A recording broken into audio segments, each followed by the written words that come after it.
Nih buat Ibu Jaksa yang bilang dia mau menyadarkan terdakwa Nikita Mirzani, lu mending nyadarin diri lu sendiri deh Bu. Lu mending nyadar apa yang lu lakukan itu semuanya salah.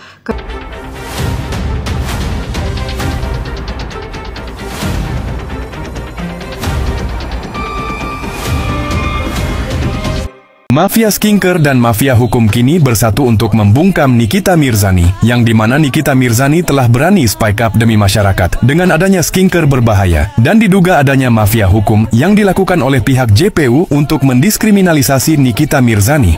Sela Saukia, Heni Sagara, dan Reza Gladys sebagai oknum mafia skincare yang dibuktikan oleh BPOM masih tetap santai, menghirup udara segar dan bebas melakukan penjualan skincare, sedangkan Nikita Mirzani yang dengan lantangnya speak up demi masyarakat malah ditahan.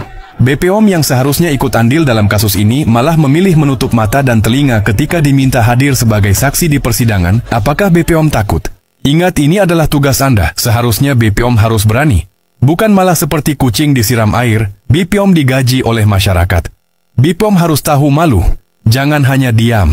Bapak Presiden Prabowo Subianto, dengan sangat hormat, tolong dengarkan suara masyarakat Anda yang telah meminta pertolongan Bapak.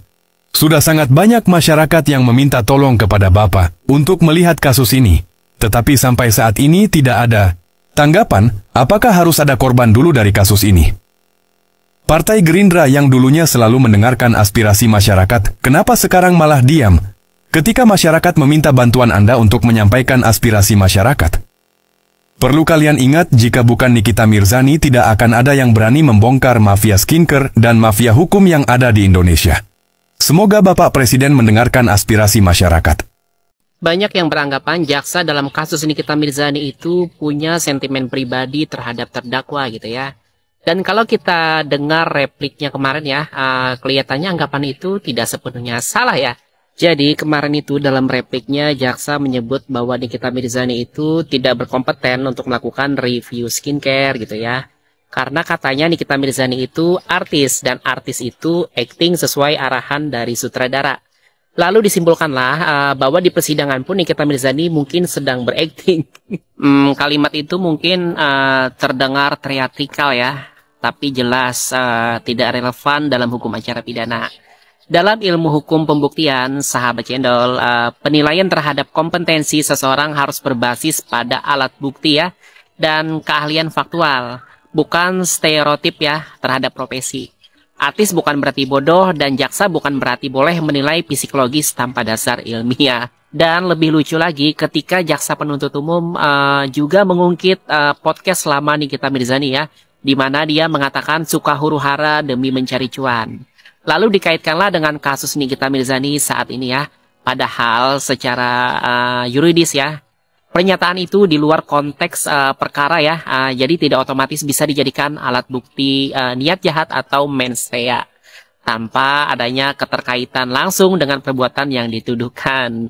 Jadi sahabat channel, kalau setiap ucapan di konten bisa dijadikan alat bukti ya, mungkin separuh artis di Indonesia sudah di BAP karena konten satir. Nah, dalam sistem hukum pidana, penuntutan itu harus berdasarkan fakta ya, bukan persepsi moral atau penilaian subjektif. Jaksa itu bukan komentator ya, tapi penegak hukum. Tugasnya bukan menilai karakter, tapi membuktikan unsur pasal dengan bukti objektif. Dan kalau misalnya jaksa mulai menyeret opini pribadi ya, bahkan sampai menuduh terdakwa berakting, itu menurut hemat netizen channel ya sudah keluar dari ranah hukum ya, dan etika profesional dari jaksa. Sekarang netizen channel cuma mau bilang kalau jaksa mulai menilai acting daripada fakta ya, mungkin yang perlu dikasih piala itu bukan Nikita tapi jaksanya sendiri.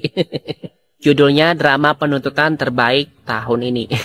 Besok hari Kamis pada tanggal 23 Oktober 2025 Nikita Mirzani akan kembali menjalani sidang ya dengan agenda duplik. Kira-kira sahabat channel tahu nggak apa sih arti duplik itu? Nah, jadi duplik itu adalah jawaban balik ya dari pihak terdakwa atau Nikita Mirzani ya, atau penasihat hukumnya atas replik jaksa penuntut umum. Kalau kita ibaratkan itu tuh kayak round terakhir ya, adu argumen sebelum vonis dijatuhkan. Jaksa sudah menyerang lewat replik, maka kini giliran pihak Nikita Mirzani membalas untuk menegaskan pembelaannya ya, dan mematahkan argumen-argumen dari jaksa. Nah, duplik itu diatur dalam prinsip audi et alteram partem, artinya dengar juga pihak lainnya gitu ya. Dalam hukum acara pidana, duplik memastikan bahwa terdakwa mendapat kesempatan terakhir ya untuk membela diri secara seimbang sebelum hakim menutup seluruh rangkaian pembuktian. Jadi ini bukan formalitas ya, tapi bagian penting dari proses peradilan. Dan jangan lupa ya, sahabat channel, tanggal 28 Oktober 2025 dijadwalkan sebagai sidang vonis dari Nikita Mirzani. Menurut hemat netizen channel nih, vonis ini bisa disebut sebagai akhir dari season 1 ya di kasus Nikita Mirzani. Karena kita melihat ya bagaimana jaksa dan pihak Nikita Mirzani ya sama-sama bersikukuh dengan dalil masing-masing. Jadi besar kemungkinan akan ada season 2 ya, alias banding baik dari JPU maupun dari pihak Nikita Mirzani sendiri. Jadi kayaknya sahabat channel butuh kuota lebih banyak ya, karena perjalanan hukum Nikita Mirzani belum tentu berakhir setelah vonis ya. Stay tune terus sahabat channel.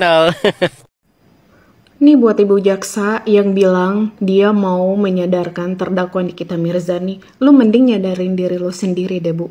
Lu mending nyadar apa yang lu lakukan itu semuanya salah. Kagak usah ngajarin si Nikita Mirzani buat sadar. Dia itu sudah sadar bu, makanya dia tuh memperjuangkan hak asasinya. Yang sadar tuh ibu itu dibayar, ibu jaksa, kamu itu dibayar sama negara bu. Kamu itu disumpah, ya. Tapi kenapa sih kamu itu buat sesuatu hal yang memang tidak berdasarkan undang-undang, tidak berdasarkan aturan negara? Ini lo kudu diperiksa juga nih lo. Enak aja main nyadarin Nikita Mirzani, yang seharusnya sadar itu kamu, yang seharusnya tahu diri itu kamu, ibu gendut kayak gue, please deh. Gak usah macam-macam, kenapa? Karena sampai sekarang kamu itu belum keceduk ya. Mau tunggu dulu sampai keceduk. Iya, baru sadar. Nggak usah nyadarin Nikita Mirzani. Sadar-sadar aja dulu, Bu. Baru nyadarin Nikita Mirzani. Nikita Mirzani itu dia sesadar itu loh, makanya dia itu memperjuangkan kebebasannya karena dia tidak bersalah. Gila-gila ya loh. Sekian banyak profesor dari berbagai universitas bagus di Indonesia. Masih aja tuntut 11 tahun. Rada-rada gila lu pada ya. Budek gue. Teman-teman, pengacara Nikita Mirzani berbicara tentang donasi ombing terkait dengan kasus terenggiling. Itu belum seberapa kejahatan yang dilakukan oleh jaksa busuk Repina donasi ombing lebih besar, Bang. Ya, yaitu menjadi pengkhianat negara, membungkam orang yang tidak bersalah, penjarakan orang yang tidak bersalah demi meloloskan pelaku kejahatan korupsi, ya penggelapan pajak negara yang dilakukan oleh Bos Riko atau pihak pelapor, dalam hal ini PT Pratama Prima Bajatama. Jadi benar Bang, bahwa Repina donasi ombing itu penjahat yang melindungi konglomerat hitam dengan membungkam Riko Pujianto. Jadi kalau kasus terenggiling menurut saya itu bukan kasus besar, bukan satu kejahatan besar yang dilakukan oleh Repina donasi ombing, tapi kasus Riko Pujianto yang memaksa Riko di penjara selama 10 bulan. Karena apa? Karena saya selalu menyerang Dedi Setiawan Tan yang tidak membayar pajak ke negara. Jadi bukan persoalan kecil ini, kejahatan atas negara yang dilakukan donasi ombing. Jadi mohon ditanggapi Bapak pengacara Nikita Mirzani. Terima kasih. Tanggapan JPU Sister Home yang bilang katanya Nikita Mirzani selebritis biasa, bukan ahli kulit. Gue nggak setuju dengan perkataan JPU Sister Home itu. Kenapa? Tanpa adanya Nikita Mirzani, wanita di Indonesia, perempuan di dunia, di seluruh Indonesia nggak bakal selamat kalau Nikita Mirzani nggak speak up. Gue nggak setuju dengan perkataan Sister Home yang liar itu. Gue nggak setuju banget. Oke, pokoknya gue tunggu tanggal 28 sidang putusan ya dari hakim ya. Semoga Amin Nikita Mirzani bebas.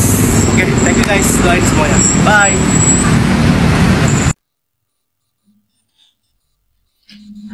Dikit-dikit, maaf Pak Hakim, maaf Pak Hakim.